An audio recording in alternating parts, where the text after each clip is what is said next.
అనగనగా ఒకానొక ఊరిలో ఒక పెద్ద భయానకమైన ఓసోబ్ ఉంది. ఆ ఓసోబ్ గురించి చుట్టుపక్కల వాళ్లు చాలా భయానకమైన కథలు చెప్పుకునేవాళ్లు. ఆ ఇంటికి ఎవరైనా వెళ్తే తిరిగి రారని వాళ్లు నమ్మేవాళ్లు. ఒకరోజు ఆ ఊరికి ఒక యువకుడు వచ్చాడు. అతను ఆ కథలు విని అవి నిజమా కాదా అని పరీక్షించాలని అనుకున్నాడు. అతను ఆ ఇంటికి వెళ్ళాడు. లోపల చాలా చీకటిగా భయానకంగా ఉంది. అతనికి దెయ్యాలు మరియు భూతాల పట్ల విపరీతమైన భయం ఉన్నప్పటికీ అతను లోపలికి వెళ్ళాడు. అతను లోపల చాలా వింతైన శబ్దాలు విన్నాడు.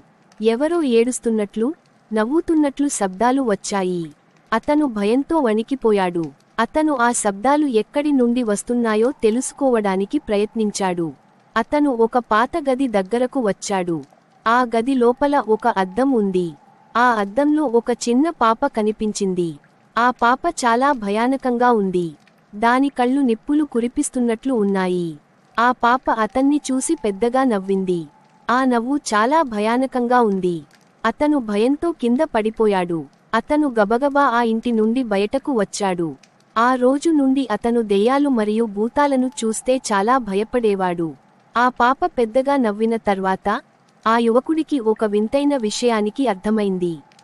ఆ అద్దంలో అతని ప్రతిబింబం కాకుండా ఆ పాప ప్రతిబింబం కనిపిస్తుంది. అతను భయంతో అరుస్తూ అక్కడ నుండి పారిపోవడానికి ప్రయత్నించాడు.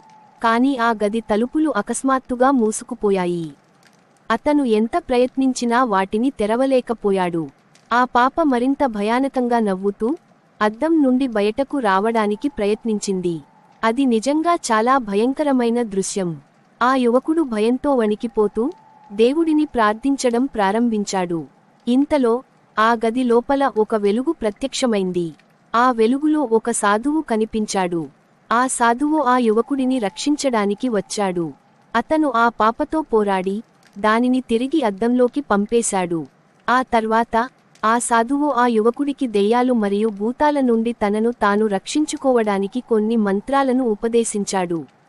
ఆ మంత్రాల ప్రభావంతో ఆ యువకుడు ఆ ఇంటి నుండి క్షేమంగా బయటపడ్డాడు. అప్పటినుండి అతను దెయ్యాలు మరియు భూతాల గురించి ఎప్పుడూ మాట్లాడలేదు. అతను ఆ మంత్రాలను ఉపయోగించి తనను తాను రక్షించుకుంటూ సంతోషంగా జీవించడం ప్రారంభించాడు.